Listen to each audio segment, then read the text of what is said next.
छोड़ दिए हो, आखिरी में लगाऊंगा। 1324 ईस्वी में अन्नम देव ने किसको हरा दिया था? चमेली देवी। याद है कि नहीं आ रहा है? और इसके बाद क्या हुआ था? काकती वंश जो है उसकी स्थापना हो गई थी। और ये वंश जो है कब तक शासन करेगा? तो कब तक के लिए जवाब है 1947 तक। कब तक? 1947 ईस्वी तक। मतलब जब तक भारत आजाद नहीं होगा। समझ गए कि नहीं समझ गए? ठीक है, ये डेट याद रखना, 1148 यहां पर 1948 है। 11/1948 ये वो दिन था जिस दिन छत्तीसगढ़ के सभी देसी रियासत जो हैं उनका विलय हो जाता है। कहां? भारत में। समझ में आया कि नहीं आया? तो देसी रियासतों का विलय नोटिफिकेशन के माध्यम से 1/1/1948 का दिन था। बताया जाता है कि 14 देसी रियासत कहां मिल गए हैं? भारत में मिल गए हैं, विलय हो गया है इनका। समझ में आया कि नहीं आया?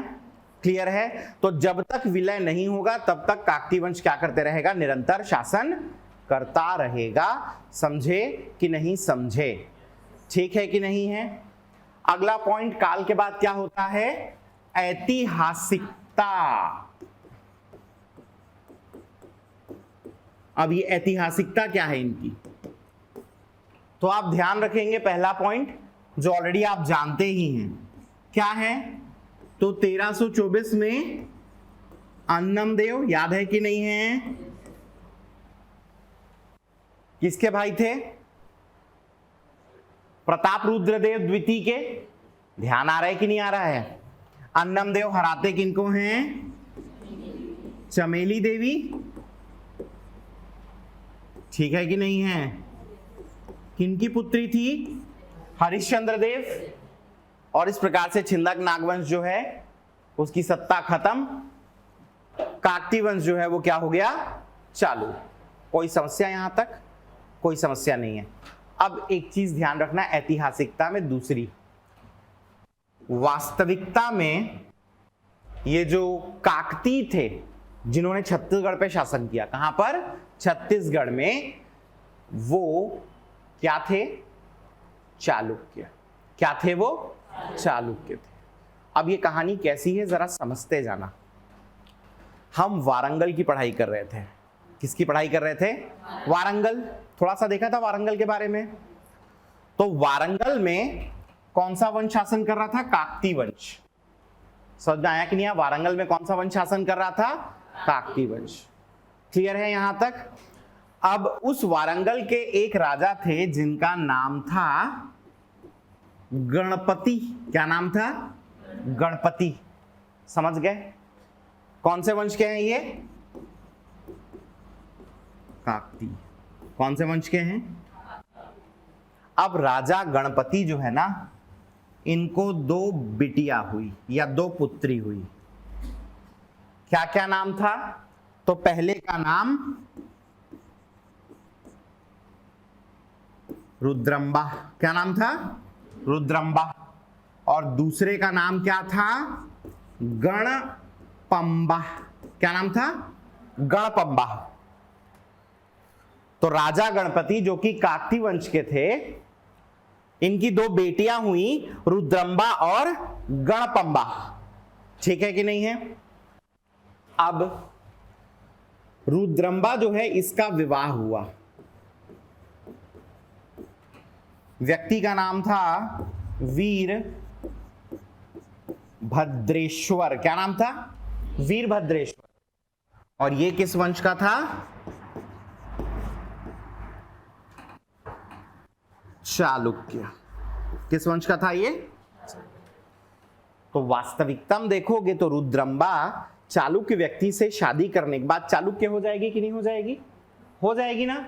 लेकिन रुद्रम्बा जो है उसको गणपति अपना उत्तराधिकारी घोषित कर दे। समझ में आया कि नहीं आया? तो वास्तविकता में कह लो ऐसा कि रुद्रम्बा जो है वो अगली शासिका बन गई। तो काकती वंश का था तो काकती ही कहलाई। समझे कि नहीं समझे? अब इस रुद्रम्बा की एक बेटी हुई, इसका नाम था मम्बडम्बा। क्या नाम था? मम्बडम्बा। जबरदस्त नाम रखते हैं नहीं ये लोग, रुद्रम्बा, गणपम्बा, मम्बडम्बा। तो ये जो मम्बडम्बा था फिर से इसका विवाह हुआ। अब इसकी 21 ठो बेटी, 21 ठो बेटी हुई इसकी। तब एक ही बेटी हुई तो फिर उत्तराधिकारी कौन बनेगा? वैच बनेगी ना, कॉमन सेंस का बात है। तब मम्बडम्बा का विवाह किससे हुआ? तो व्यक्ति का नाम था महादेव। क्या नाम था? महादेव। और ये भाई साहब महादेव भी क्या थे? चालुक्य थे। समझ गए नहीं समझ गए? तो महादेव भी चालुक्य। मम्बडम्बा शासिका बनी तो काकती ही चला, कायदेसर इसे क्या हो जाना था? चालुक्य हो जाना था।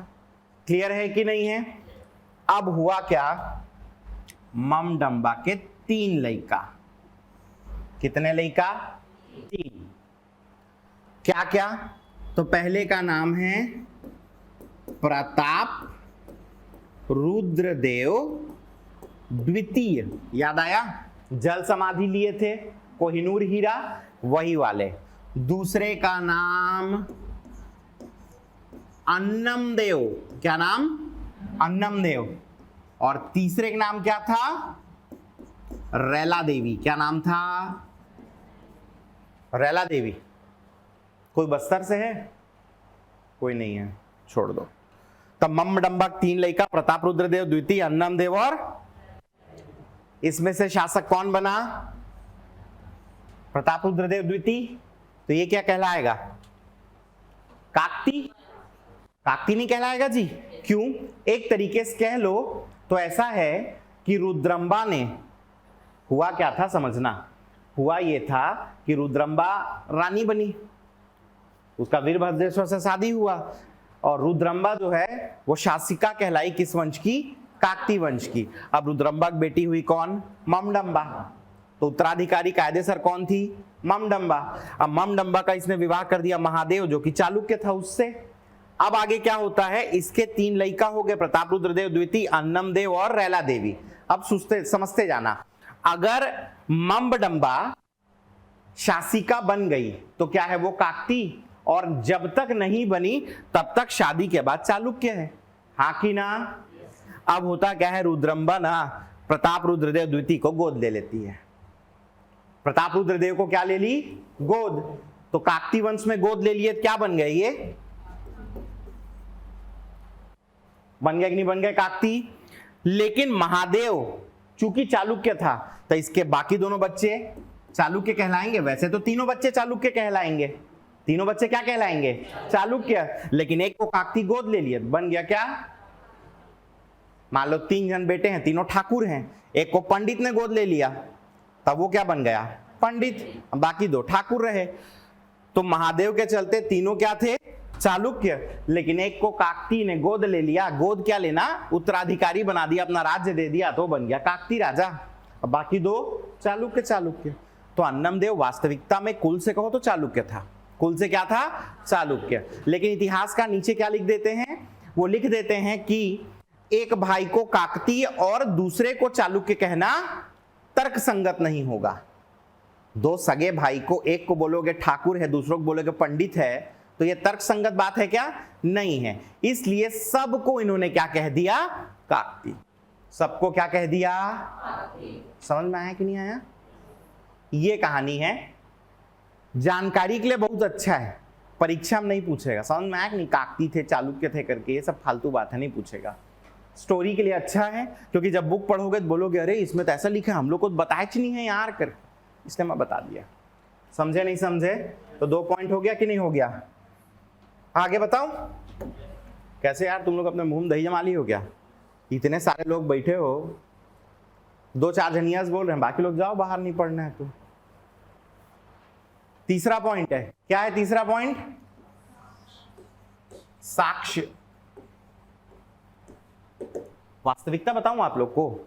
वास्तविकता ये है कि ये जो वंश है 600 प्लस ईयर्स इसने शासन किया। 1324 से लेके 1947, मतलब मोटा मोटा कहोगे 650 साल आता है, नहीं आता है। लेकिन इतना लंबा शासन करने के बाद भी जितने साक्ष्य इनके मिलने चाहिए थे उतने ज्यादा साक्ष्य मिलते नहीं। समझ में आया? कलचुरियों में आप देखे थे कितने सारे उन लोग के ताम्रपत्र और शैल मिल गए थे, क्या बोलते हैं, शिलालेख मिल गए थे कि नहीं मिल गए थे।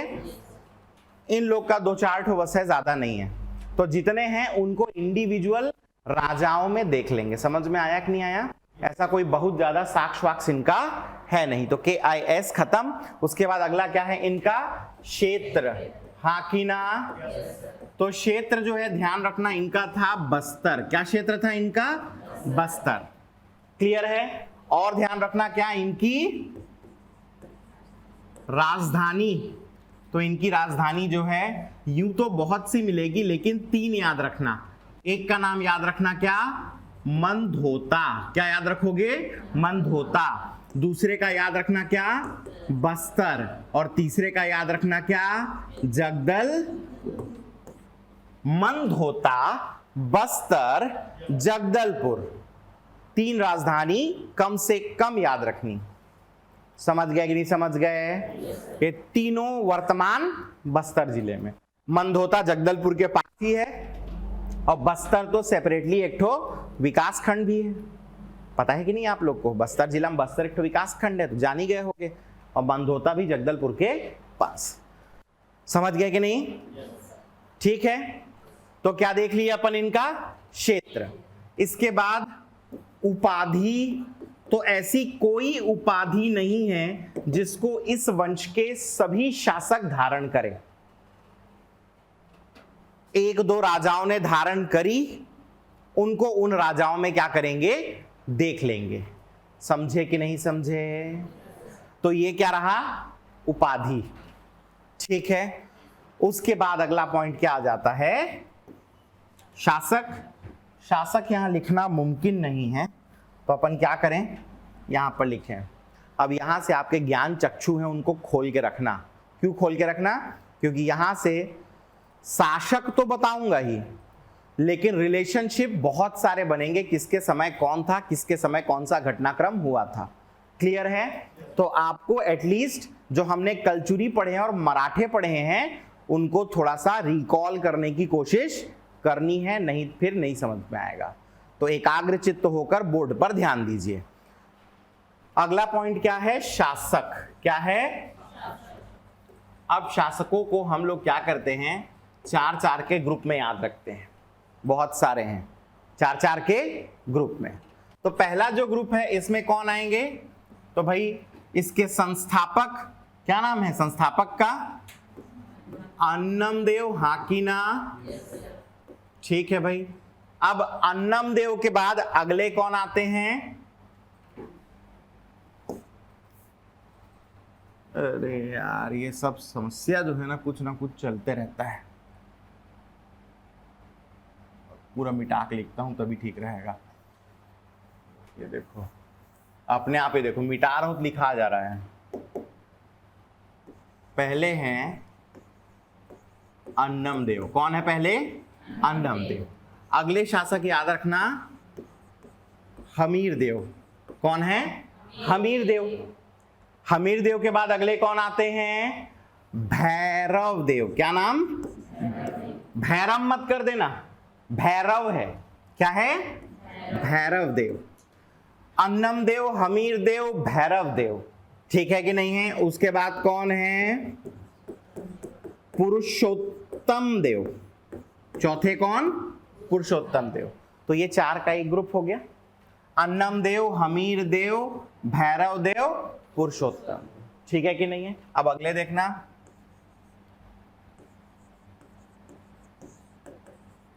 जयसिंह देव। अगले वीर सिंह देव। जयसिंह देव, वीर सिंह देव। फिर अगले प्रताप राज देव। फिर है जगदीश राजदेव। प्रताप राजदेव, जगदीश राज। ठीक है कि नहीं है? मत लिखो, लास्ट में इसका पीडीएफ मिल जाएगा, ठीक है, बोर्ड का। अन्नम देव, हमीर देव, भैरव देव, पुरुषोत्तम देव, जयसिंह देव, वीर सिंह देव, प्रताप राज देव और जगदीश राज देव। फिर कौन है? तो फिर है वीर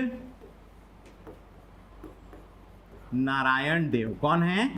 वीर नारायण देव। ठीक है कि नहीं है? ठीक। इसके बाद इसका ना यहां पे वीर नहीं, ये नर है ना, गलती से वीर सिंह बोल दिया था, नरसिंह है। यहां पर है वीर नारायण देव, और वीर नारायण देव के बाद अगले हैं कौन? वीर सिंह देव। यहां पर वीर सिंह है, वहां पर जयसिंह और नरसिंह। याद करो, जब अपन छिंदक भी पढ़ रहे थे तो नरसिंह देव, जगदेव भूषण, उसके नीचे जगदीश जयसिंह देव देखे थे, याद आ रहा है? तो यहां पर बस पलटी कर देना, पहले वहां नरसिंह और बाद में जयसिंह थे, ध्यान आ रहा है ना? यहां पहले जयसिंह है और उसके बाद नरसिंह है।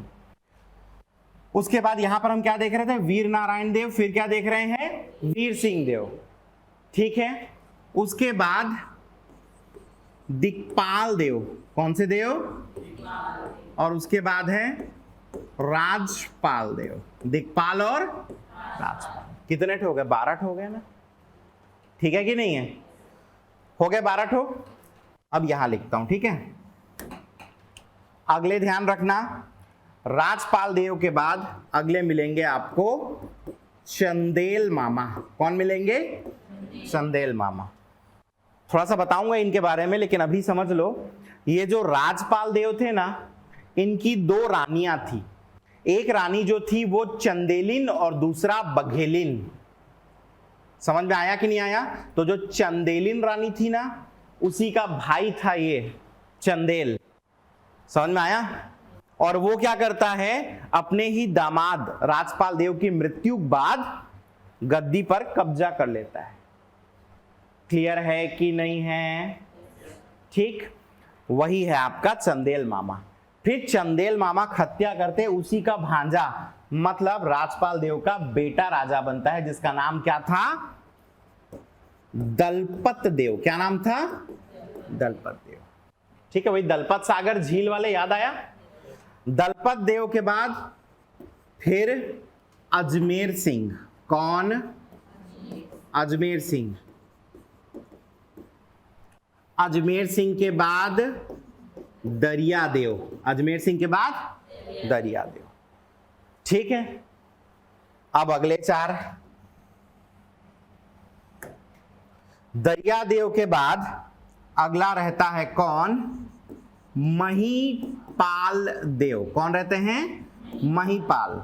और महीपाल के बाद अगले रहते हैं भूपाल देव। कौन देव? भूपाल। महीपाल देव, भूपाल देव।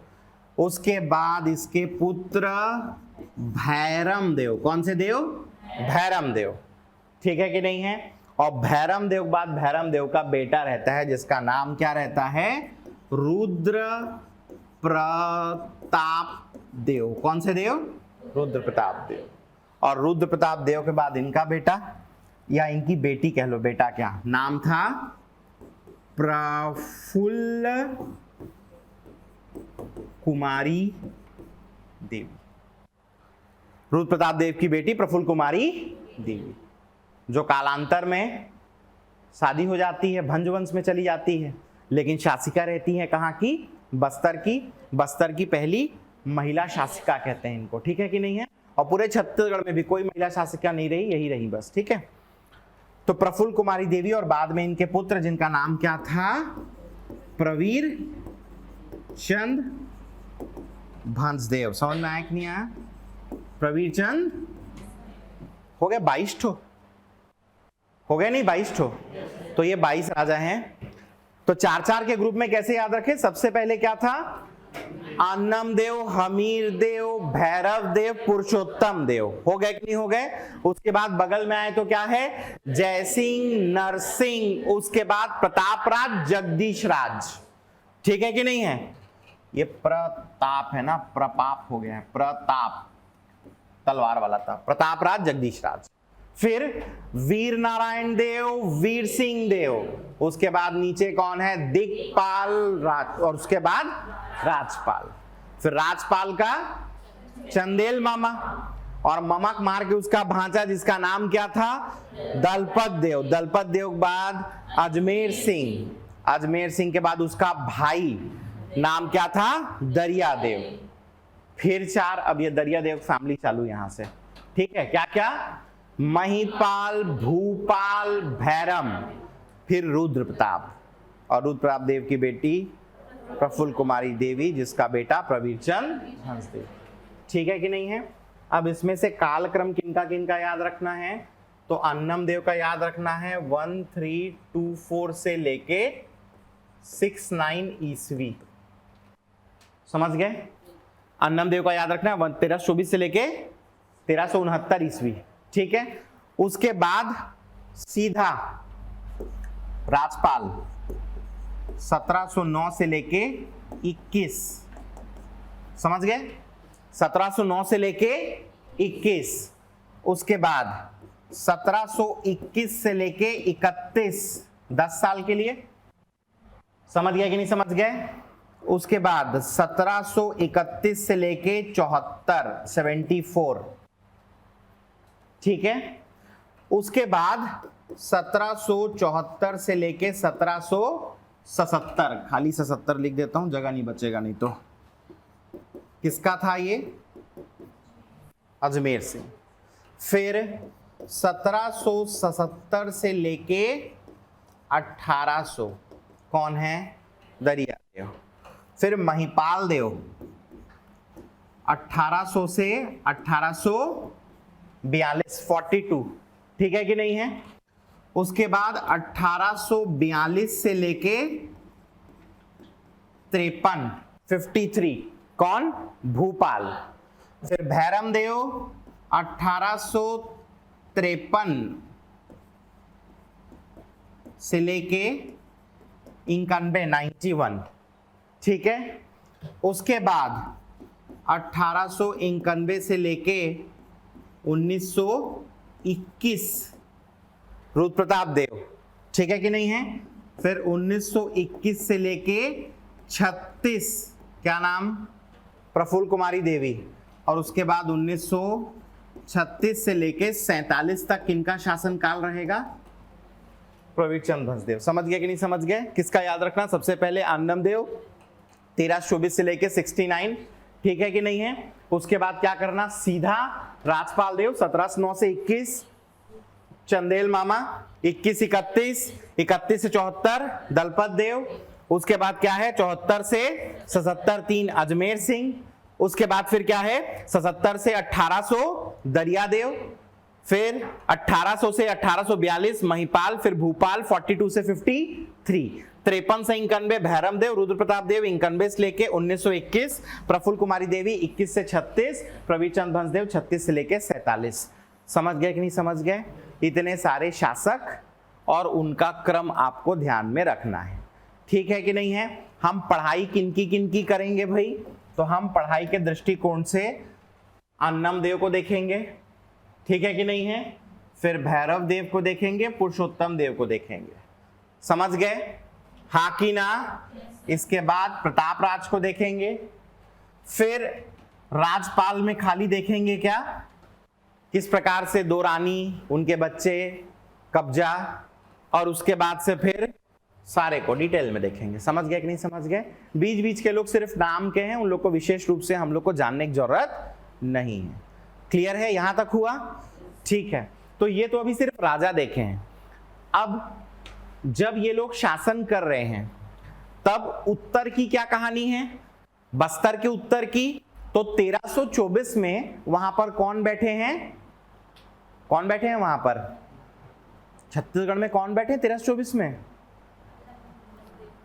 छत्तीसगढ़ में, यहां नहीं बोल रहा हूं, छत्तीसगढ़ में कौन बैठा है, कलचुरी नहीं बैठे, कलचुरी बैठे हैं ना। और कलचुरी जो है धीरे धीरे 1741 तक खत्म, और उसके बाद कौन आ जाते हैं, मराठे, हाँ की ना, ठीक है भाई। अब देखो आप 1741 मतलब दलपत देव कहानी होगी कि नहीं होगी? यहीं से मराठों वाला कहानी है ना। इससे पहले कौन रहेंगे? कलचुरी। समझ गया कि नहीं समझ गया? तो हम लोग क्या करते हैं, दलपत देव से जितना कालक्रम था उसको एक सेपरेट स्लाइड में लिख लेते हैं ताकि मराठों को मैं समझा सकूं। तो एक टाइमलाइन बनाता हूं, ठीक है? टाइमलाइन में वर्ष देखते जाना। हाँ, ये टाइमलाइन जो है शुरू होगा वर्ष 1731 से। किससे? 1731, 31। ठीक है, 31 से ये आगे चला, पहुंचा कहां? 1774। 31 से 74 किसका शासन काल मैंने बताया है आप लोगों को?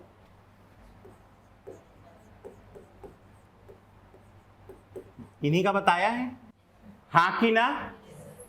फिर 74 से आगे चला था क्या? 77, हाँ कि ना? और ये शासनकाल किनका था भाई? 74 से 77 बता दो मेरे को। अजमेर सिंह, हाँ कि ना? इसके बाद आगे जो था टाइमलाइन में अगला वर्ष क्या था? 1800। और 1800 ये जो शासनकाल था किनका था? दरियादेव का था कि नहीं था? ठीक है, फिर 1842 42 कौन थे? हैं? महिपाल देव। ठीक है कि नहीं है? समझ गया कि नहीं समझ गए? महिपाल देव के बाद अगला 1800 कौन थे इसमें? भूपाल देव। ठीक है कि नहीं है? और 53 के बाद फिर आगे का राजा। समझ गया? हमको 1731 से लेकर 1853 तक देखना है। समझ गया कि नहीं समझ गए? ये इससे पहले वाले और ये इसके बाद वाले। तो बाद वाले जानते हो, फिर भैरम देव वगैरह। ठीक है कि नहीं है? तो क्या हरे में हमने क्या देख लिया? ये टाइमलाइन है। और इस तरफ हमने हरे में क्या देख लिया है? ये काकती राजा हैं, हाँ कि ना? ये काकती शासक हैं। अब मैं क्या बताने की कोशिश कर रहा हूं इसको समझना, हाँ, अच्छे से। तब आप लोग को समझ में आएगा कि एक्चुअली ये जो काकती थे इनके मराठों के साथ क्या संबंध थे। समझ में आया? अब इधर अपन क्या कर लेते हैं, तो ये पिंक कलर ले लेते हैं। 1731 और 1777 के बीच में वर्ष क्या आएगा? 1741 आएगा कि नहीं आएगा? 1741 ये क्या हुआ? छत्तीसगढ़ में मराठा आगमन, हाँ कि ना? तो अगर आपसे क्वेश्चन पूछे कि जब रतनपुर पर मराठों का आक्रमण हुआ उस समय बस्तर नरेश कौन थे, तो क्या लगा क्या हो गया? कोई समस्या है इतने में? समझ गए ना बताने का अर्थ क्या है? अगर आपको घुमा के पूछने लगे तब कैसे करोगे? समझ गया कि नहीं समझ गए? हो गया ये? ठीक बात। अब इसी क्रम में अगला 1750 वर्ष। अब 1750 बोले क्या है? रायपुर पर आक्रमण, हाँ कि ना? ना, रायपुर पर आक्रमण हुआ था क्या? फिर कैसे? हाँ में हाँ मिला रहे हो। रायपुर जो है अमर सिंह देव ने उसे मराठों को दे दिया था, ऐसे लिखा है ना उनके ताम्रपत्र में। तो 1750 रायपुर भी मराठों के अधीन आ गया, हाँ कि ना? तो रायपुर की कहानी, रायपुर मराठों के अधीन, हाँ कि ना? और इसी के बीच में एक वर्ष और आया 1757। कौन पहुंचे? बिंबाजी। कौन पहुंच गए? पक्का ना? तो ये बिंबाजी का छत्तीसगढ़ में आगमन हो गया। ठीक है कि नहीं है? अब याद करो बिंबाजी का शासनकाल कब तक चला था? 1787 तक, हाँ कि ना। और ये जो है इसको मिटा के ऐसे लिख देता हूं, ज्यादा अच्छे समझ में आएगा। अब ठीक है, तो 1757 में बिंबाजी आए, 87 तक शासन किए प्रत्यक्ष रूप से। तो अगर पूछे कि बिंबाजी के समकालीन काकती नरेश कौन कौन थे, तो कुछ समय तक समकालीन कौन थे? दलपत भी थे कि नहीं थे? उसके बाद अजमेर सिंह भी थे, और उसके बाद कौन थे? दरियादेव भी थे। कोई समस्या है? कोई समस्या यहां तक? पक्का? आगे बताऊं? अब देखिएगा, अगला जो वर्ष आएगा वो आएगा 1818, और इन दोनों के बीच में, वैसे 1778 से चालू हुआ था ये, 1788 से, नॉट 78, 1788 से 1818 तक क्या था? सूबा शासन। क्या था? सूबा शासन। तो 1788 से 1818 तक सूबा शासन चला। 1818 यही होगा ना, 1842 के बीच में आएगा, आएगा कि नहीं आएगा? तो भाई एक चीज मेरे को बताओ, जब बोलेगा सूबा शासन चल रहा था तब बस्तर नरेश कौन थे? तो कुछ समय तक दरियादेव, और उसके बाद कुछ समय तक कौन थे? महिपाल देव। समझ गए कि नहीं समझ गए? तीसरा क्या आता है? तो तीसरा आता है 1830 तक। कौन सा शासन? तो अधीक्षक शासन। तो अधीक्षक शासन किनके समय में हुआ है? महिपाल देव के ही समय में, 1800 से 1830, हाँ कि ना। और 30 से लेके 53 तक क्या रहे?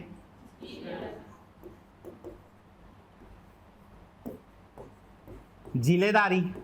समझ रहे नहीं समझ रहे? तो जिलेदारी किसके समय रही? 1830 से, मतलब महिपाल देव, और कहां तक? 53 तक, मतलब भूपाल देव के समय। क्लियर है कि नहीं है? इसके बाद क्या हुआ था? तो मैंने आपको बताया था, क्या लगा था छत्तीसगढ़ में? हड़प। ठीक है कि नहीं? तो जब हड़प नीति लगी और अंग्रेजों के द्वारा हड़प लिया गया छत्तीसगढ़ कह लो, उस समय राजा कौन थे? तो 53 के बाद लगी थी, 11 दिसंबर को मरे थे ना, हाँ कि ना। तो उस समय यहां पर राजा कौन आ चुके होंगे? कौन आएंगे यहां पर? आएंगे कि नहीं आएंगे? तो भैरम देव वो व्यक्ति था कह लो जिसके समकालीन यह घटना थी कि छत्तीसगढ़ पे हड़प नीति लगी थी। समझे कि नहीं समझे? अब छत्तीसगढ़ क्या है? वैसे तो मराठों पे ऊपर लगी थी क्योंकि रघुजी तृतीय राजा थे। अब लेकिन चूंकि यह क्षेत्र उनके अंतर्गत आता था तो यह क्षेत्र भी सम्मिलित हो गया किसमें? ब्रिटिश साम्राज्य में। तो ये समझे कि अपन ने क्या किया यहां पर? हमने क्या किया? देखा कि इधर काकती लोग कौन कौन और उनके समकालीन मराठों में कौन कौन सी घटनाएं हुई हैं। समझ में आया कि नहीं आया? क्लियर हो गई ये बात? अब आप लोग के मन में आ रहा होगा कि ऐसे देखने की जरूरत क्या थी। बताऊं इसके पीछे कारण? इसके पीछे कारण ये है,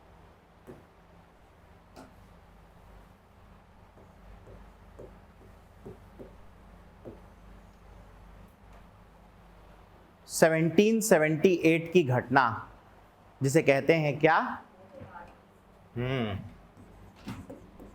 कोट पाड़ की संधि। समझ में आया? कोट पाड़ की संधि। और ये कोट पाड़ की संधि थी जिसके अंतर्गत हुआ क्या पता है? यह जो बस्तर था ना, ये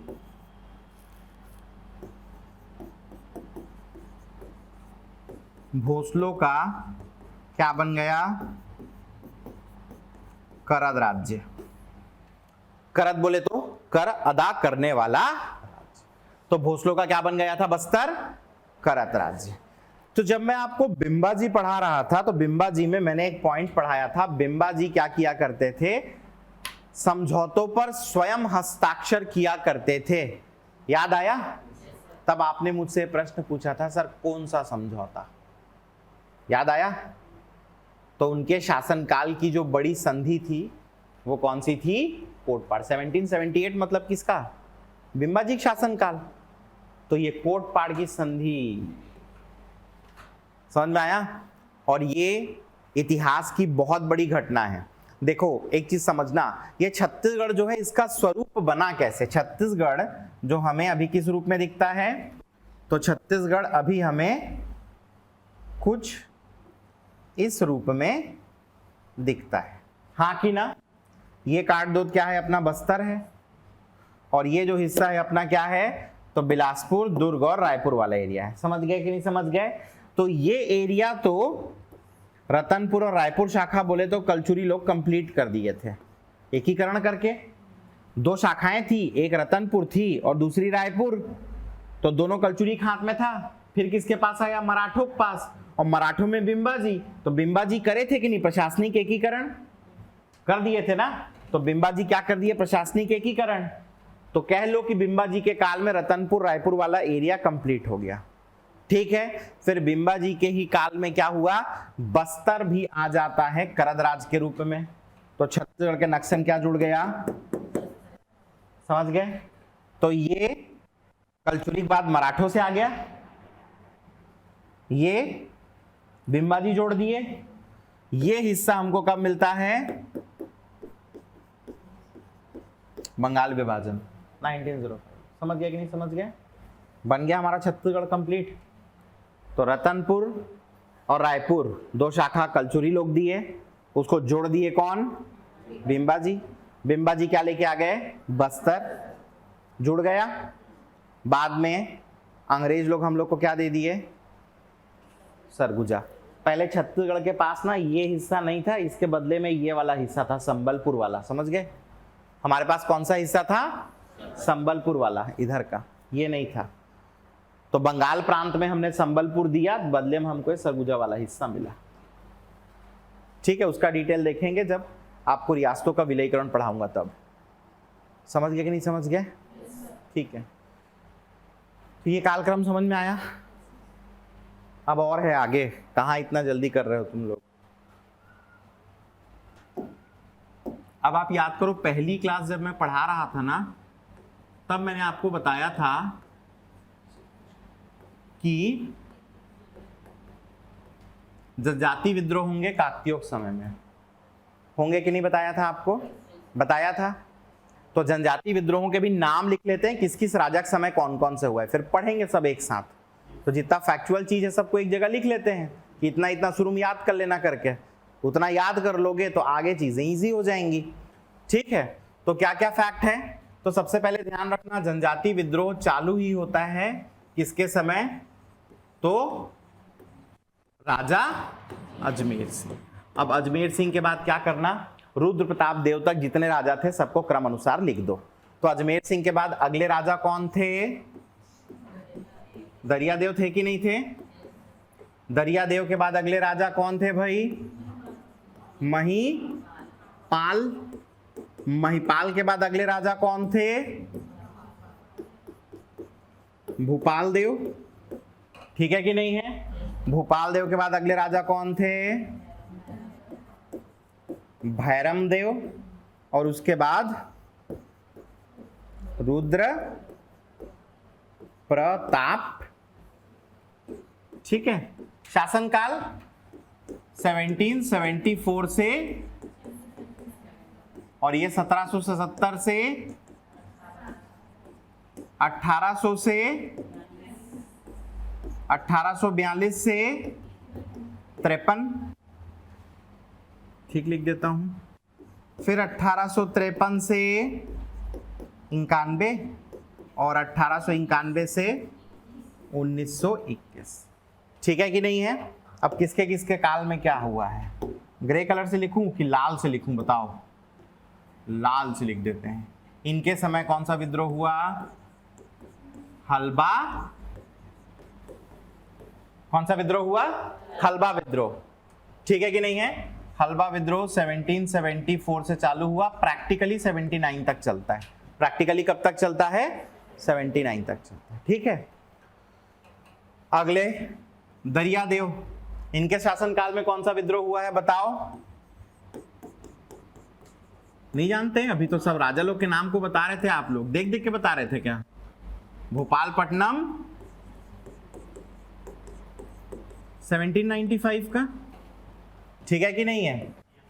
महिपाल देव का तो जानते छोगे यार। परलकोट विद्रोह क्या वर्ष है?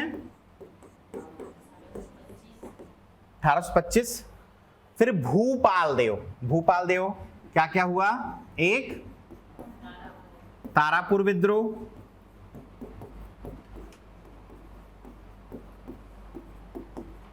और दूसरा क्या था? मेरिया विद्रोह। इसका जो काल है वो भी लिख देता हूं, 1842 से लगभग 64 तक। ठीक है, ठीक है, हो गया कि नहीं हो गया? फिर अगले राजा भैरम देव, क्या होगा इनके समय? लिंगागिरी विद्रोह 1856, ठीक है कि नहीं है? लिंगागिरी के बाद अगला कौन था? कोई विद्रोह। कौन सा विद्रोह? 1859। और उसके बाद अगला विद्रोह कौन सा था? मुड़िया विद्रोह। कौन सा विद्रोह?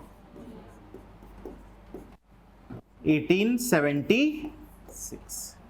और इनके समय भूम विद्रोह,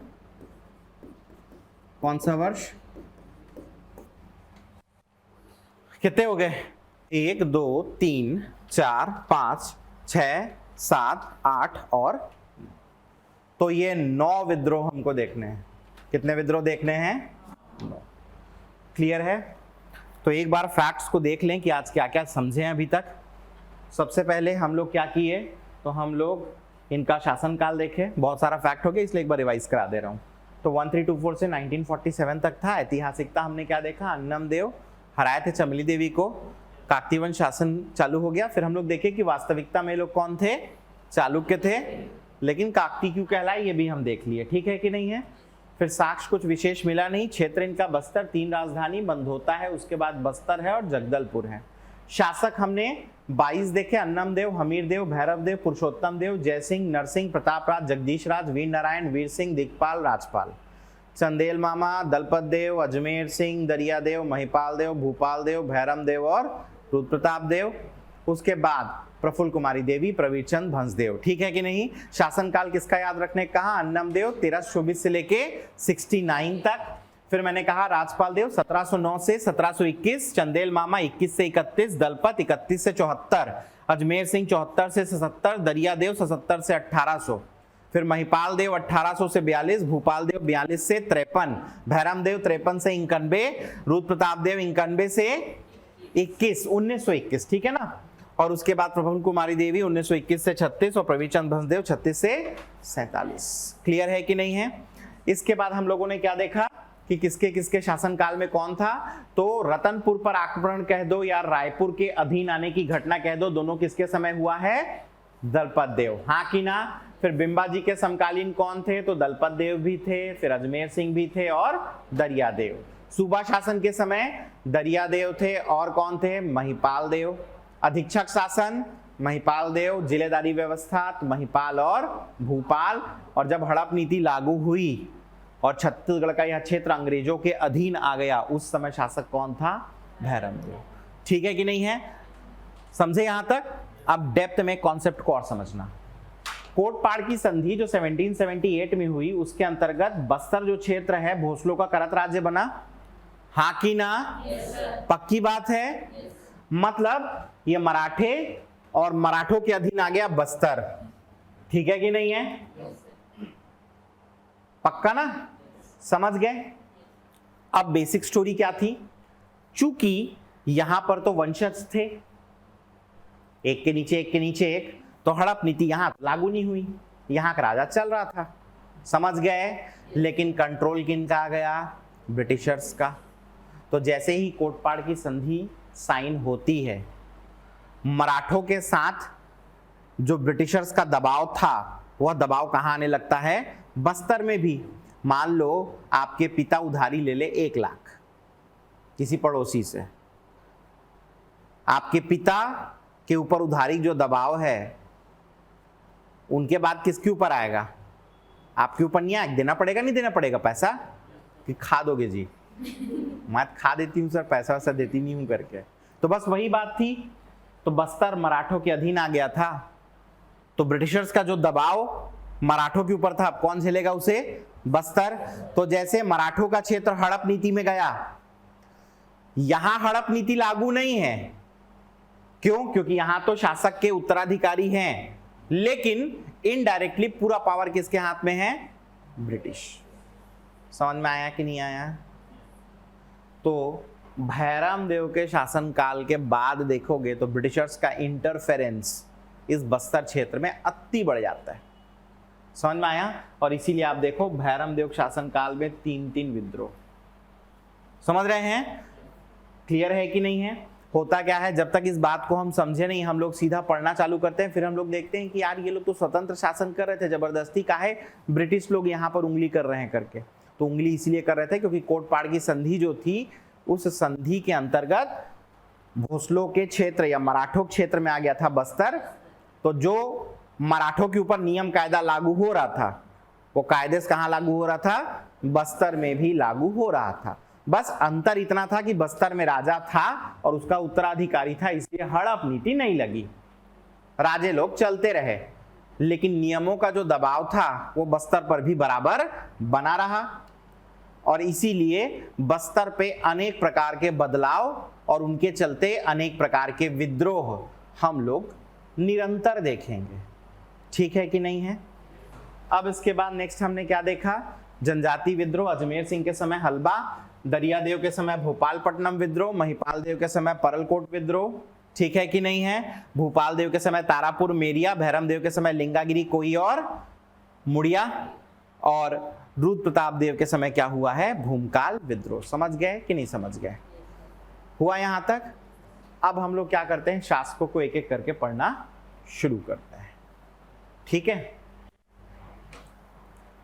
भारी फैक्चुअल हो गया क्या? हाँ कैसे मैडम, बहुत फैक्चुअल हो गया क्या? नहीं हुआ? ठीक।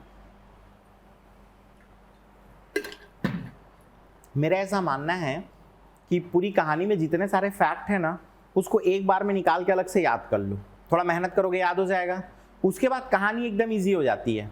और बीच बीच में इक्का दुक्का फैक्ट आते रहेगा ना, तो याद करने बहुत समस्या होती है। तो बेस्ट हमेशा ना, ये ट्रिक है, ये मेरे लिए तो काम करता है, कभी इसको आजमा के देखना, सारे फैक्ट को एक साथ निकाल लो और सबको याद कर लो और उसके बाद पढ़ो, बहुत इजी लगेगा आपको। ठीक है? चंद्राकर जी, कितना नींद आ रहा है तुमको? कैसे, तो आंख कैसे बंद हो रहा है जी? आंख बंद होने के दो ही कारण, या नींद या नशा। बताओ क्या है? नींद आ रहा है ना? अब जाओ मुंह धो के आओगे तो बढ़िया ठंडा पानी है, वाटर कूलर का ले लेना, आंख में छींटा मारना। शुरू करें? पहले राजा अन्नम देव, यही था शासनकाल। हाँ कि ना? कौन है ये? संस्थापक। बताने की जरूरत है किसको हटाए? ठीक है। राजधानी इनकी क्या थी? इन्होंने अपनी राजधानी बनाई, किससे पता है? मंदोता को राजधानी बनाई। किसे राजधानी बनाई? मंदोता। मंदोता जगदलपुर के पास है, बता चुका हूं कि नहीं? ठीक है। इसके बाद इन्होंने क्या किया? तराला ग्राम में शंखिनी और डंकिनी, ये जो दो नदियां हैं, इन नदियों का जो क्या है? कॉन्फ्लुएंस है या संगम है। इस पर क्या बनाया? मां दंतेश्वरी का मंदिर। समझ में आया? ये वही दंतेवाड़ा वाला मंदिर है। ठीक है? प्रैक्टिकली तराला गांव में है और शंखिनी डंकिनी नदी के संगम पर है। ठीक? मां दंतेश्वरी का मंदिर है। असल में पता है इस वंश को काकती क्यों कहा गया था? क्योंकि ना ये काकती देवी के क्या थे? उपासक थे। काकती देवी को मां दुर्गा का स्वरूप माना गया है। समझ गए कि नहीं समझ गए? और मां दंतेश्वरी जो थी वो इन काकतियों की कुल देवी, काकतियों की क्या थी ये? कुल देवी। तो अपनी कुल देवी का मंदिर तराला ग्राम में शंखनी डंकिनी नदी के संगम पर बनवाया किसने? ठीक है कि नहीं है? ठीक है। इनकी पत्नी का नाम क्या था पता है आप लोग को? तो आप लोग बोलेंगे हमन का जानबो सर, बिहावे करे रही से। ठीक है कि नहीं है? सोन कुंवर चंदेलिन। क्या नाम था? सोन कुंवर चंदेलिन। एक बढ़िया कहानी है, सुनाऊं? यही सब तो मजा है, कहानी सुनाओ सर, पढ़ाओ लिखाओ। पढ़ाई लिखाई फालतू है सर एकदम ना। वो घर वाले मन कैसे है, मैं मना करता तब वो भेज देते हैं मोला के। होता क्या है पता है? ऐसा कहते हैं कि माँ दंतेश्वरी का वरदान प्राप्त था किनको? अन्नम देव को। माँ दंतेश्वरी अन्नम देव से कहती हैं कि जहां तक तू चलेगा मैं तेरे पीछे पीछे जाऊंगी, और जहां तक तू चला गया साम्राज्य किसका होगा? तेरा। समझ में आया कि नहीं आया? तो अन्नम देव चलना जो है वो चालू करते हैं, और पीछे जो है छन छन पायल की आवाज आती रहती है। तो अन्नम देव को आभास था माता पीछे आ रही है। ठीक है कि नहीं है?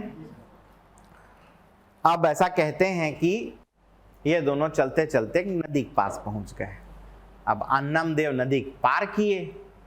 अच्छा, शर्त क्या थी? पलट के मत देखना, जहां तक जाओगे साम्राज्य तुम्हारा, लेकिन पलट कर मत देखना, ये शर्त थी। बताना भूल गया था उस टाइम पे।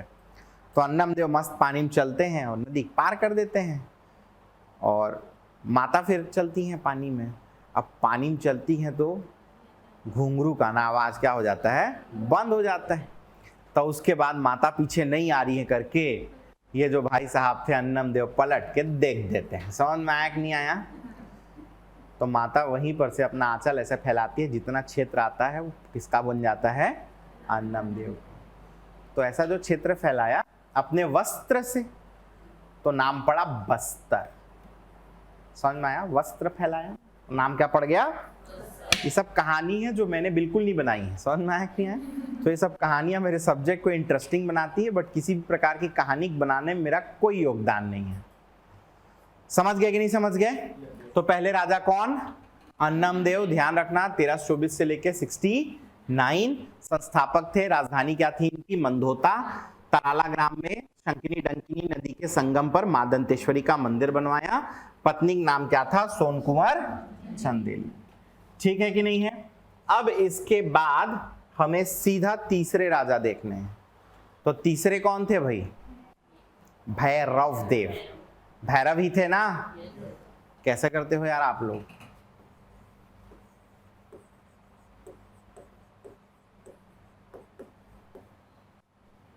भैरव देव, इनकी जो पत्नी थी नाम क्या था पता है इनका?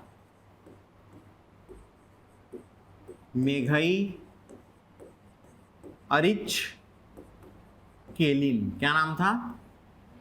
मेघई अरिच केलिन। उटपुटांग नाम नहीं रखते हैं लोग। उमा रमा संतोषी ऐसा नाम रख देते, कहाँ जबरदस्ती तमाशा। अब कहते हैं कि ये जो मेघई अरिच केलिन थी ना, ये बेसिकली आखेट में बहुत निपुण थी। तो इन्हीं के नाम से बस्तर में अभी भी क्या चलती है? मेघी साड़ी चलती। कौन सी साड़ी चढ़ती है? मेघी साड़ी चलती है बस्तर में, ऐसा कहते हैं। ठीक है, तो ये किनकी पत्नी थी? भैरव। ठीक है, अब इसके बाद चौथे राजा को देखना है। जबरदस्त तरीके से खत्म हो रहे नहीं राजा लोग।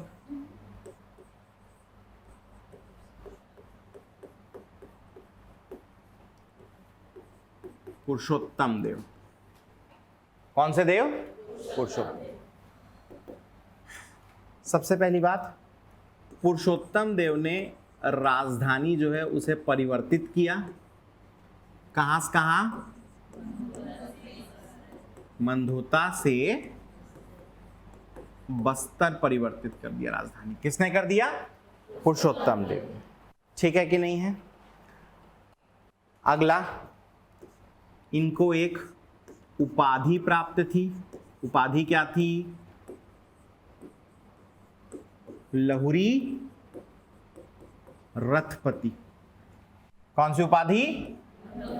लहुरी रथपति। समझ गया कि नहीं समझ गए? क्लियर है? ये उपाधि थी। इन्हीं के शासनकाल में क्या चालू हुआ? बस्तर दशहरा की शुरुआत हुई। ठीक है, इनका भी एक कहानी है, सुना दूं? समझना होता क्या है, ये जो पुरुषोत्तम देव थे ये अनन्य भक्त थे भगवान जगन्नाथ के। समझ में आया कि नहीं आया? अनन्य भक्त एकदम। तो ये अपनी राजधानी, इनके समय और भी राजधानियां थी, कुछ समय के लिए बड़े डोंगर थी। बड़े डोंगर बोले तो कोंडागांव, बड़े डोंगर बोले तो कोंडागांव। तो बड़े डोंगर से पैदल जाते हैं कहाँ? जगन्नाथपुरी। समझ में आया? अब कहानी है कि जब ये जाते रहते हैं तब पहुंचते हैं, उस दिन क्या रहती है? रथ यात्रा। आषाढ़ मास शुक्ल पक्ष द्वितीय दिन ही रथ यात्रा होती है ना।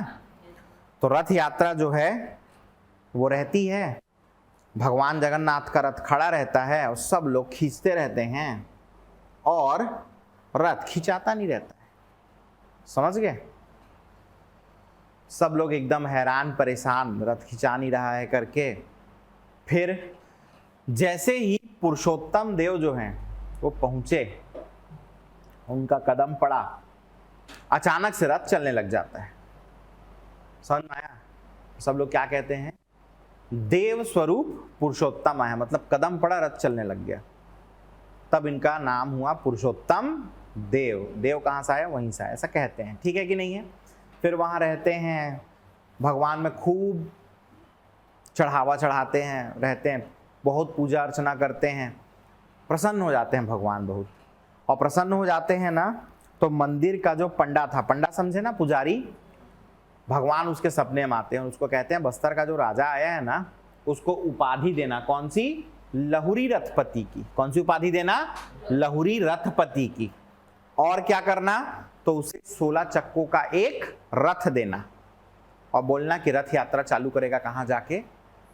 बस्तर। तो उपाधि मिली और 16 चक्कों का क्या मिला? रथ। अब ये जो 16 चक्कों का रथ था ना, ये आए बस्तर, इसे 2 भागों में बांटा, 4 और 12। 4 समर्पित किया किसे? भगवान जगन्नाथ को। और 12 समर्पित किया किसे? मां। तो ये 12 चक्कों के रथ के साथ चालू हुई क्या? बस्तर दशहरा। बस्तर दशहरा काकती वंश की कुलदेवी मां दंतेश्वरी की पूजा का पर्व है। समझ में आया कि नहीं आया? और 4 से चालू हुआ गोंचा। गोंचा बोले तो बस्तर में रथ यात्रा। समझ गए कि नहीं समझ गए? ये चालू हुआ। कालांतर में 12 चक्का भी बहुत बड़ा था, तो इसको 2 भागों में बांट दिए, 4 और 8। यही जो 4 चक्कों वाला रथ है कहलाता है फूल रथ, 8 वाला कहलाता है क्या? विजय रथ। क्या कहलाता है? नाम सुने होगे ना कभी, बस्तर दशहरा के बारे में पढ़े होगे तो फूल रथ, विजय रथ। तो 4 चक्का वाला जो रथ रहता है वो फूल रथ कहलाता है, 8 वाला क्या कहलाता है? विजय रथ। अब कुछ लोग ऐसा सोचते हैं कि वही वाला रथ होगा आज तक, उसी में चलाते होंगे रथ यात्रा करके। अरे प्रभु, ये लगभग 1450 बात हो रहा है और आज क्या चल रहा है? 2023। इतना साल तक रथ जिंदा रहेगा क्या? रथ ही मर गया होगा बेचारा, उसका लकड़ी फकड़ी में सब घुन खा दिया। तो ये जो रथ है हर वर्ष इसको बनाया जाता है। समझ में आया कि नहीं आया? तो कैसे करते हैं? जैसे 2023 में क्या किए? फूल रथ बनाए ना, तो 2024 में क्या करेंगे? फूल रथ वही वाला यूज कर लेंगे, विजय रथ बनाएंगे। फिर अगला 25 आया, तो 25 में क्या करेंगे? फूल रथ बनाएंगे, विजय को वही वाला यूज कर लेंगे। तो हर ऑल्टरनेट साल में बनता है। तो फूल रथ हर ऑल्टरनेट में बनेगा, विजय भी हर ऑल्टरनेट, मतलब इस साल फूल बना तो अगले साल विजय बनेगा, फिर फूल विजय, फूल विजय, फूल विजय। ठीक है कि नहीं? अब इतना कोई डिटेल में नहीं पूछेगा, लेकिन जान लो यार, क्या दिक्कत है? पैसा पटा ही दिए हो तो ज्ञान मिल जाए, क्या बुरा है? ठीक है कि नहीं है? ठंडी लग रहा है क्या आपको? पंखा के नीचे बैठ के कुड़कुड़ा रहे हो इसलिए बोला मैं। कोई इधर से सर बोला ट्रेडिशन है अब उसमें कैसे कर सकते हैं, ट्रेडिशन परंपरा के अनुसार है, कोई साइंटिफिक रीजन नहीं है उसके पीछे कि एक साथ बनाएंगे तो पृथ्वी प्रलय आ जाएगा, ऐसा कुछ विशेष टाइप का नहीं है। समझ गए कि नहीं समझ गए? तो पुरुषोत्तम देव के बारे में ऐतिहासिकता के पॉइंट ऑफ व्यू से आपको इनकी उपाधि पूछ सकता है लहुरी रथपति की, दूसरा पूछ सकता है कि राजधानी परिवर्तन मंदोता से बस्तर किसने किया करके। समझ गए कि नहीं समझ गए? ठीक है, अब अगले राजा जो हमको याद रखने हैं उनका नाम क्या है पता है? नाम है प्रताप राजदेव। क्या नाम है?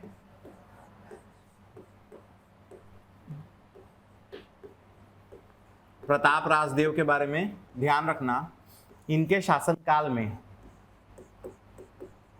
गोलकोंडा, गोलकोंडा बोले तो किसको बोलते थे? हैदराबाद वाला एरिया। इसके शासक थे, नाम था कुली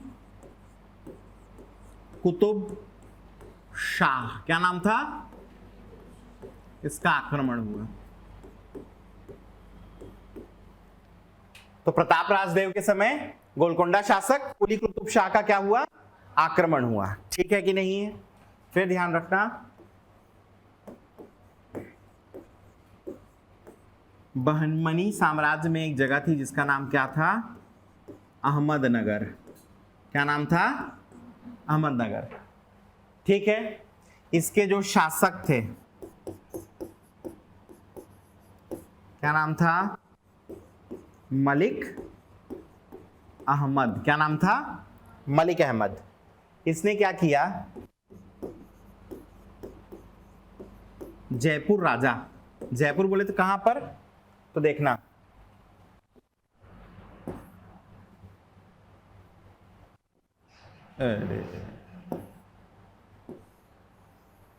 ये हमारा बस्तर संभाग का मैप। समझ में आया कि नहीं आया?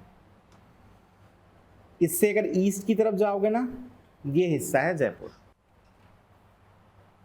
समझ गए? ये हिस्सा है क्या?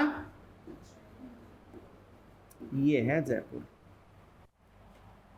तो जयपुर के राजा के साथ मिलकर मलिक अहमद ने क्या किया? तो जयपुर से लगा जो भाग था किसका? बस्तर का, उस पर कब्जा कर लिया। मतलब ये वाला हिस्सा। समझ में आया कि नहीं आया? तो प्रताप राजदेव कुली कुतुब शाह का आक्रमण पूछेगा तो भी निकाल है। अहमद शाह, सॉरी, अहमद नगर के शासक मलिक अहमद, नॉट अहमद शाह, अहमद नगर के शासक मलिक अहमद ने जयपुर राजा के साथ मिलकर क्या किया? जयपुर से लगा हुआ भाग बस्तर का, उस पर क्या कर लिया? कब्जा कर लिया। समझ गया नहीं समझ गया? ठीक है, आगे बताऊं। प्रताप राजदेव के बाद अगले जो राजा हमें ध्यान रखने हैं वो कौन से हैं? तो जिनके समय उनका साला जो है वो ले लिया था, क्या नाम था? राजपाल देव। याद आ रहा है कि नहीं आ रहा है? ठीक है, अब ये जो राजपाल देव है ना, इनकी एक उपाधि थी। इनका एक ताम्रपत्र मिला है जो कि महंत घासीदास संग्रहालय में रखा हुआ है। उसके अनुसार इनकी उपाधि थी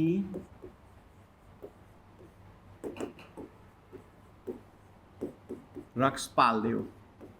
एक मिनट है, उपाधि ये नहीं थी, उपाधि थी प्रौढ़ प्रताप चक्रवर्ती और नाम लिखा हुआ है रक्षपाल देव। समझे? उपाधि प्रौढ़ प्रताप चक्रवर्ती, नाम लिखा है क्या? रक्षपाल देव। तो रक्षपाल देव, ठीक है कि नहीं है? नाम क्या लिखा है? रक्षपाल देव। उपाधि क्या है? प्रौढ़ प्रताप चक्रवर्ती। समझ गए? ठीक है, अब इसकी रानी दो ठो थी, बताया कि नहीं बताया आपको मैं? एक का नाम बघेलिन, दूसरे का चंदेलिन। तो बघेलिन रानी और चंदेलिन रानी। अब ये जो चंदेलिन रानी थी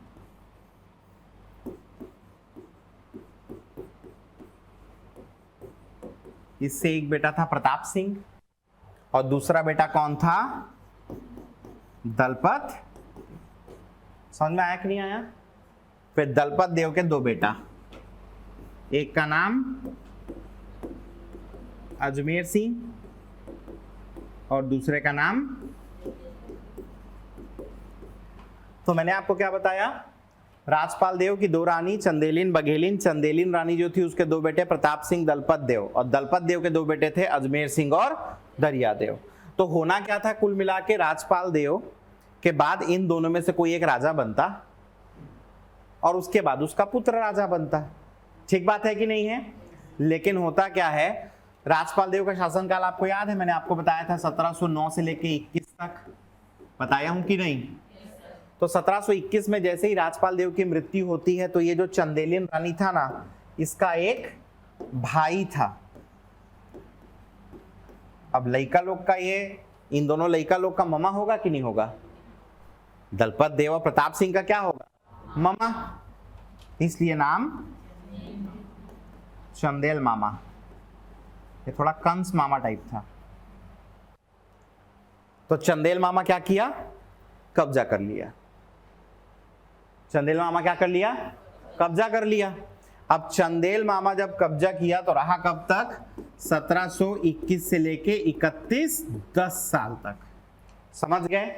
फिर 1731 में राजपाल देव बेटे दलपत देव ने अपने मामा की हत्या कर दी। किसकी? चंदेल मामा की, और बन गया क्या? राजा। समझ गया कि नहीं समझ गए? तो इस प्रकार से राजपाल देव के बाद उसका साला कह लो, और उसके बाद साले की हत्या कर दी किसने? राजपाल देव के बेटे ने। नाम क्या था उसका? दलपत देव, और दलपत देव बन गया राजा। तो अगला राजा जो हमें देखना है उसका नाम क्या है? दलपत देव। और ये जो दलपत देव हैं 1731 से लेके 1774 ईस्वी तक इनका क्या रहा? शासन। यही है कि नहीं स्टोरी इनका? ठीक है कि नहीं है? ठीक है। क्या किया? तो एक फैक्ट याद रखना, दलपत सागर झील बनवाया। कौन सा झील? दलपत सागर झील। ठीक है। दूसरा, वर्ष 1770 में बस्तर पर प्रथम मराठा आक्रमण हुआ। नीलू पंत, संभवतः ये वही नीलू पंडित है जिसको लेके आए थे। ठीक है, लेकिन दोनों जगह अलग अलग नाम मिलता है, तो संभवतः वही व्यक्ति है। याद करो ना, बिंबा जी लेके आए थे ना जी, तो संभवतः ये वही व्यक्ति है नीलू पंत। ये बस्तर पे पहली बार क्या करते हैं? मराठा आक्रमण करते हैं। हालांकि ये आक्रमण कैसा रहता है? असफल। कैसा रहता है ये? अब देखना, यहीं पे बना देता हूं। ये बस्तर है और यहां पर कौन है? बिंबा जी बैठे हैं, मराठा। रायपुर रतनपुर का एकीकरण करके बैठे कि नहीं बैठे? अब क्या होगा? इन्होंने आक्रमण किया। राजधानी क्या है अभी? बस्तर है। ठीक है कि नहीं? अब राजधानी दुश्मन से थोड़ी नजदीक है, तब इनको ऐसा लगता है सामरिक दृष्टिकोण से थोड़ी सी गड़बड़ बात है। क्यों? क्योंकि राजधानी पर आक्रमण हो गया और हम लोग हार गए, पूरा राज्य हाथ से चला जाएगा। तो ये क्या करते हैं? राजधानी को और थोड़ा दक्षिण की तरफ शिफ्ट कर देते हैं कि शत्रु जो है उसकी पहुंच से राजधानी थोड़ी सी और दूर हो जाए करके। ठीक है, और दक्षिण की तरफ शिफ्ट करके कहां ले आते हैं? तो ये जो आक्रमण है ना, इसी के बाद ये क्या करते हैं? राजधानी परिवर्तन। कहां से कहां? बस्तर से। समझ में आया कि नहीं आया? हालांकि एक कहानी अलग है। कहानी जो है ये मिर्गन जाति से संबंधित है। मिर्गन लोग कहते हैं कि मिर्गन लोग राजा दलपत देव के पास गए थे अपनी समस्या लेकर। मिर्गन लोग इस जगदलपुर क्षेत्र में निवास करते थे और यहाँ पास में कांगेर घाटी राष्ट्रीय उद्यान है, मतलब जंगल का क्षेत्र है। वहां से जानवर आके इन लोग को परेशान करते थे, शेर वेर आके खा खुई देता होगा किसी को। तो मिर्गन लोग जाते हैं राजा के पास, राजा हम लोग को बचाओ, हम लोग को जंगली जानवर परेशान करते हैं। तो मिर्गन लोग का ऐसा कहना है कि हमारी बात सुनकर राजा क्या किए, बस्तर से जगदलपुर अपनी राजधानी को परिवर्तित कर लिए। तब से मिर्गन लोग राजा को बहुत मानते हैं कि हम एक बार बोले हो राजा क्या किए हैं, राजधानी परिवर्तित कर दिए करके। समझ में आया कि नहीं आया? और राजा जो है वो खुश हो जाता है कि देखो यार मैंने राजधानी परिवर्तित किया तो मिर्गन जाति के लोग कितने ज्यादा मुझसे लॉयल हो गए हैं करके। तो राजा जो है मिर्गनों को एक वचन देता है कि बस्तर दशहरा आज के बाद बिना तुम्हारी कुल देवी की आज्ञा के शुरू नहीं होगा। इसलिए बस्तर दशहरा के शुरुआत में ही क्या होती है, काछिन गादी। तो देवी काछिन जो मिर्गन जाति के लोगों की कुल देवी है, उनकी पूजा कर उनका परमिशन लिया जाता है बस्तर दशहरा शुरू करने के लिए। समझ में आया कि नहीं आया? ठीक है, तो ये कहानी है। तो इन्होंने क्या किया, राजधानी परिवर्तित कर दिया, बस्तर पर मराठों का आक्रमण हो गया। अब जब जगदलपुर बना तो जगदलपुर में क्या कर लिया, दलपत सागर झील बना दिया। हाँ कि ना? इनके समय एक घटना होती है, मराठों द्वारा बंजारों के माध्यम से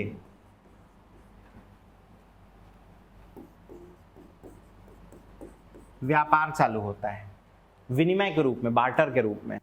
और ये जो व्यापार है इसमें एक तरफ ये लोग क्या लेते थे, वनोपज लेते थे और देते क्या थे बदले में, नमक और गुड़। समझ गए, नमक और गुड़ देते। अब आप लोग कहोगे सर ये कहाँ इतना इंपॉर्टेंट है, तो ध्यान से समझोगे तो बहुत महत्वपूर्ण है। क्यों महत्वपूर्ण है पता है? आगे जब हम लोग जनजाति विद्रोह पढ़ेंगे तो हम लोग ये पाएंगे कि ये जो बंजारे हैं ना, ये लोग अंग्रेजों को भयंकर मदद करेंगे और मराठों को बहुत मदद करेंगे विद्रोह को दबाने के लिए। कैसे? तो यही बंजारे लोग जो हैं लॉजिस्टिक्स का काम करेंगे, मतलब सामान इधर से लाना ले जाना वाला काम। अब अंग्रेज लोग जाके वहां रहेंगे तो उन लोग का सामान को कौन लाएगा, वो लोग खुद थोड़ी लाएंगे। तो बंजारे लोग काम करते थे। समझ में आया? तो ये बंजारे लोग के बारे में पहली बार यहीं से पता चलता है कि इन लोग के माध्यम से व्यापार चालू हुआ। बंजारे लोग का पकड़ अच्छा बन गया बस्तर में, इंटीरियर क्षेत्रों को जानने लग गए। अब जब विद्रोह होगा तो इन्हीं का इस्तेमाल करेंगे मराठे और ब्रिटिशर्स सामान को लाने ले जाने के लिए, यही लोग सब करेंगे। ठीक है, क्लियर है कि नहीं है? तो ये थे राजा कौन से, दलपत देव। तो दलपत देव राजा बन गए। अब था ये कहानी कि इनके जो दो पुत्र थे जिनका नाम क्या था, अजमेर सिंह और दरिया देव, ये दोनों सौतेले भाई थे। ये कौन से भाई थे? दोनों सौतेले भाई थे। ठीक है, जहां अजमेर सिंह को दलपत देव बहुत पसंद करते थे और चाहते थे कि अजमेर सिंह क्या बने अगला शासक, वहीं दरिया देव अजमेर सिंह को फूटे आंख नहीं भाता था और दरिया देव को यह लगता था कि शासक कौन बने, दरिया देव। समझ में आया कि नहीं आया? और यहीं से काकती साम्राज्य में कह लो या वंश में कह लो रायता फैलना चालू होगा। कैसे रायता फैलना चालू होगा तो देखते जाना। अगले राजा अजमेर, क्या शासन काल है, यही है कि नहीं है?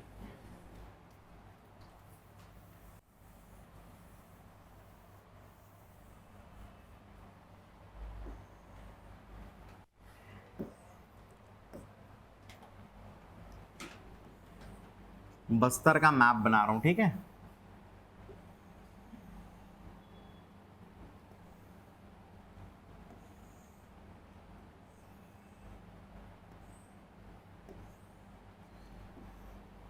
कौन कौन सा जिला है? कांकेर, कोंडागांव, बस्तर, सुकमा, दंतेवाड़ा, बीजापुर और ये नारायणपुर। ठीक है, अब देखना अच्छे से, ये जो हिस्सा है ना, ये आपका क्या है? जगदलपुर। क्या है ये? जगदलपुर में कौन रहता है? तो राजा, अभी दलपत देव जिंदा है, तो क्या नाम? दलपत देव। समझ गए?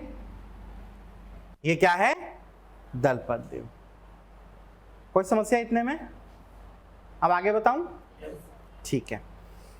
अब ये जो कोंडागांव का डोंगर क्षेत्र है, कौन सा?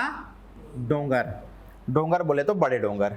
ये जो डोंगर है ना, यहाँ पर किसी जमाने में हल्बा लोगों का राज था। किसका यहाँ राज था? हल्बा लोगों का राज था। कालांतर में यह क्षेत्र बस्तर में, कल इसमें क्या बोलते हैं, काकतीय साम्राज्य में मिल जाता है। ठीक है कि नहीं है? तो एक ट्रेडिशन ऐसा बन गया था कि जो भी राजा बनने वाला व्यक्ति होगा उसको पहले डोंगर भेज देते थे, और जा तू डोंगर को संभाल, ताकि उसको एक क्या हो, प्रैक्टिकल एक्सपीरियंस मिल जाए, और डोंगर के बाद फिर उसको राजा बना देते थे। समझ में आया कि नहीं आया? तो डोंगर जो है इसका गवर्नर बना दिया गया, किसे? अजमेर। ठीक है कि नहीं है? अब दूसरा बेटा क्या नाम है इसका? दरियादेव। दरियादेव कहाँ है? जगदलपुर में अपने पिता के साथ। ये समीकरण को समझ लेना। समीकरण समझ गए कि नहीं समझ गए? मैंने क्या बताया? जब से डोंगर काकतीय साम्राज्य में आया तब से लेकर क्या प्रथा थी, जो नया व्यक्ति राजा बनेगा वो क्या होगा, सबसे पहले डोंगर का गवर्नर बनेगा। ठीक है कि नहीं है? राजा बनने से पहले, ताकि उसको थोड़ा सा अनुभव हो जाए, और उसके बाद क्या होगा, उसे राज्य सौंप दिया जाएगा। तो उसी क्रम में चूंकि दलपत देव चाहता था कि अजमेर सिंह राजा बने, उसको डोंगर का गवर्नर बना देता है, और दूसरा बेटा दरियादेव जगदलपुर में रहता है। समझ गई ये कहानी? यहां तक आप लोग समझ पा रहे हैं ना? कुछ ज्यादा ध्यान से नहीं समझ रहे हो कि मैं बोलता हूं हाँ हूं बोलने तो भी नहीं बोलते हो। तो पहला पॉइंट क्या याद रखोगे? क्या बनेंगे? डोंगर के गवर्नर। समझ गए? अब कहानी देखना भाई, क्या होती है? दलपत देव की मृत्यु हो जाती है। क्या हो जाती है? दलपत देव की मृत्यु के बाद क्या बन गए ये? बाय डिफॉल्ट शासक बन गए कि नहीं बन गए? तो अब यहां कौन रहा? जगदलपुर में इसका भाई दरियादेव, और डोंगर में कौन रहा? अजमेर सिंह। समझ गए कि नहीं समझ गए? ये परिस्थिति बनी हुई है। समझ गए? अब हुआ क्या, आपको पता है, दरियादेव नहीं भाता किसको? अजमेर सिंह। तो क्या दरियादेव अजमेर सिंह को प्रेम से राजा बनने देगा? समझ रहे हो ना? होता क्या है, दरियादेव आक्रमण कर देता है। दरियादेव क्या कर देता है? आक्रमण, जिसमें यही जो दरियादेव है क्या हो जाता है? पराजित हो जाता है। क्या हो जाता है? अब पराजित हो जाता है ना, भगा देते उसको, भाग यहां से, चल दिया दरियादेव। राजा कौन है अभी? अजमेर सिंह। क्लियर हो गया है बात? ठीक। अब दरियादेव जो है शांत बैठने वाला आदमी है? नहीं है।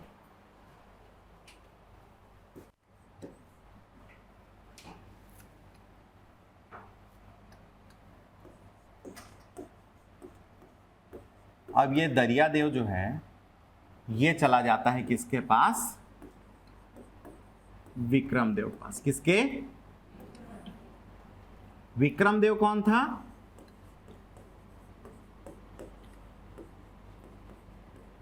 जयपुर नरेश, जयपुर का राजा, बस्तर के पड़ोसी।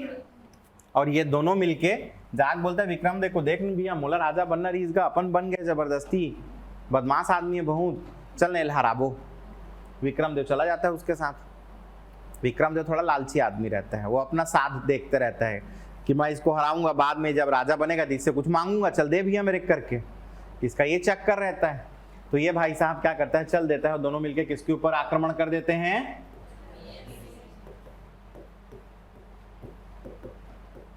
अब इस बार अजमेर सिंह पराजित हो गया। अजमेर सिंह क्या हो गया? अब अजमेर सिंह पराजित हो गया तो राजा कौन बन गया? भले कुछ घंटों के लिए सही, लेकिन वो पराजित कर दिया, बन गया कि नहीं? राजा दरियादेव। अब अजमेर सिंह हलबा जाति के या हलबा जनजाति के बीच का एकदम फैन फेवरेट था। हलबा जनजाति के लोग उसको बहुत प्रेम करते थे। तो ये जो दरियादेव था ना, इसके ऊपर आक्रमण हो जाता है। इस बार कौन? अजमेर सिंह। और अजमेर सिंह के साथ मिले रहते हैं कौन? सीधा सी बात, इतने सारे लोग मिलके दरियादेव पर आक्रमण करेंगे तो कौन पराजित होगा? दरियादेव निपट गया। समझ में आया कि नहीं आया? फिर गद्दीप कौन बैठ गया? देख रहे हो लोग क्या खेल रहे हैं? अजमेर दरिया, अजमेर दरिया, अजमेर दरिया, ठीक है कि नहीं है? अब अजमेर सिंह राजा बन गया फिर से, मतलब राजा क्या बना? गद्दीप बैठ गया। बोलो ठीक है। अब दरियादेव मानेगा? नहीं मानेगा। अब ये भाई साहब दरियादेव जाता है किसके पास? जयपुर के नरेश विक्रमदेव पास। देख न भी अते गे मोला छोड़ के राजा बना के फिर मोल हरा दीसगा। तो फिर चले लगी, कहते रहा, ऐसे नहीं माने वहां। तो ये जो दरियादेव है, इसके साथ कौन आ गया? विक्रमदेव तो आया। समझ में आया कि नहीं आया? विक्रमदेव के मराठों से अच्छे संबंध है। असल में विक्रमदेव बहुत शातिर आदमी था।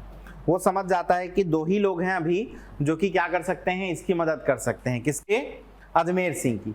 एक मराठे हैं जो लोग मदद कर देंगे और दूसरे ब्रिटिश हैं, और ये दोनों अगर मदद कर दिए फिर हम लोग क्या है, नहीं टिक पाएंगे, हार जाएंगे। तो क्यों ना जो मदद करेगा उसको पहले से अपने साइड में कर लो। तो ये भाई साहब क्या करते हैं, विक्रमदेव मराठे क्या लिखूं, सीधा भोसले लिख दूं, इनको अपने साथ कर लेता है, इनकी सेना भी ले लेता है कि चलो मिल के मारबो करके। समझ में आया? और अपने साथ किसे ले लेता है? जॉनसन, ब्रिटिश अधिकारी। लेकिन ये ना प्रत्यक्ष रूप से पार्टिसिपेट नहीं करता युद्ध में, ये आएगा नहीं, लेकिन ब्रिटिश लोग अब अजमेर सिंह को सपोर्ट नहीं करेंगे। समझ में आया कि नहीं आया? अब इतने सारे लोग जो हैं वो क्यों मदद करें दरियादेव की? तो सब अपना अपना मतलब। विक्रमदेव बोलता है देख ऐसे मैं तोर संग जाऊं, लेकिन मोर बर्द भी तोला रात के खर्चा पानी जुगाड़ पानी करे लगी की के, ठीक है कि नहीं? लेन भैया कर दूं ना, चल ना। तो ये भाई साहब मांगता है क्या, तू मेरे को कोटपाड़ परगना देना। क्या देना? लेन बन जाई भैया। भोसले मांगते हैं कि तुम हमारे क्या बनोगे, करद राज्य। मान जाता है, बन जाएंगे भैया, कोई दिक्कत नहीं है, चलो अभी हमको गद्दी दिलाओ। समझ में आ रहा है कि नहीं आ रहा है? तो विक्रमदेव बोला कोटपाड़ परगना देना, हाँ बोल दिया। करद राज्य बनोगे, हाँ बोल दिया। जॉनसन कुछ नहीं मांगता। क्यों नहीं मांगता? उसको पता था ये लोग आपस में लड़ भिड़ जाएंगे, आखिरी में सब हमारा ही है। सब किसका था आखिरी में? ब्रिटिश का ही था। कुछ मत देना भाई, तू बस जीत जाना, बाकी मत देख लूंगा। समझ में आया कि नहीं आया? अब ये लोग पूरा पूरा क्या बना लिए, ग्रुप अपना, और ग्रुप बना के किसके ऊपर अटैक किए? और अजमेर सिंह के साथ कौन थे? अब मेरे को बताओ, ये बचेंगे बेचारे लोग, इतने सारे लोग आ गए हैं। तो अजमेर सिंह की क्या हो जाती है, इसमें मृत्यु हो जाती है। ठीक है। अब ऐसा कहते हैं कि हलबा जनजाति का नरसंहार होता है, सिर्फ एक हलबा बचता है। मुझे अतिशयोक्ति लगती है। क्यों? एक हलबा बचा है और 200 साल बाद हलबा जनजाति इतने सारे लोग की हो जाएगी बढ़ बढ़ के उससे। पॉसिबल है क्या? इतना जल्दी थोड़ी बढ़ जाएंगे यार। तो मेरे को ऐसा लगता है हलबा जनजाति नहीं, हलबा सेना होगी। क्या होगी? हलबा सेना। समझ रहे हैं नहीं समझ रहे हैं भाई? 1795 200 साल करोगे 1995, अब 20-30 और जोड़ लो, कितना साल हुआ होगा इसको? हुए ज्यादा 230-40 साल की बात है, बहुत गिन लो, 250 साल। तो एक हलबा से 250 साल में इतने सारे हलबा हो जाएंगे क्या? नहीं हो सकते जी। हजारों संख्या में हलबा जनजाति है अभी, कैसे हो जाएंगे? तो मेरे को ऐसा लगता है हलबा सेना का नरसंहार हुआ होगा। ठीक है ना? एक सैनिक बचा होगा। हलबा जनजाति का नरसंहार मेरे को अतिशयोक्ति लगती है। समझ गए कि नहीं समझ गए? अब ये जो नरसंहार था इनका,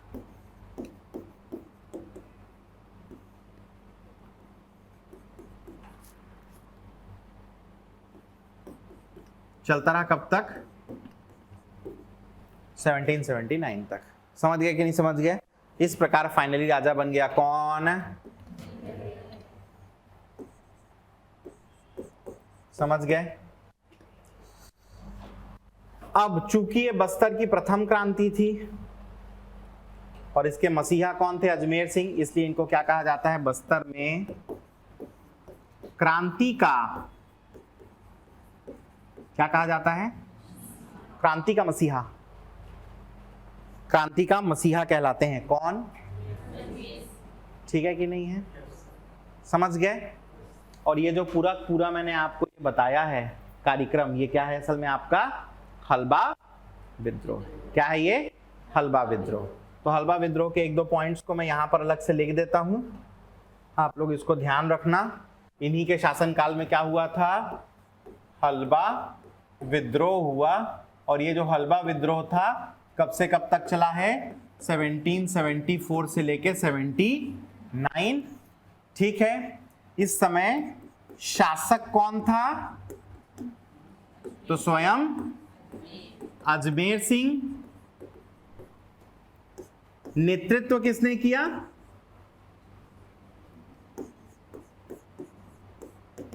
अजमेर सिंह नहीं कर रहा था, वही नेतृत्व। हाँ कि ना? कारण क्या था? तो ये असल में उत्तराधिकार की लड़ाई थी। किसके किसके बीच की? अजमेर सिंह और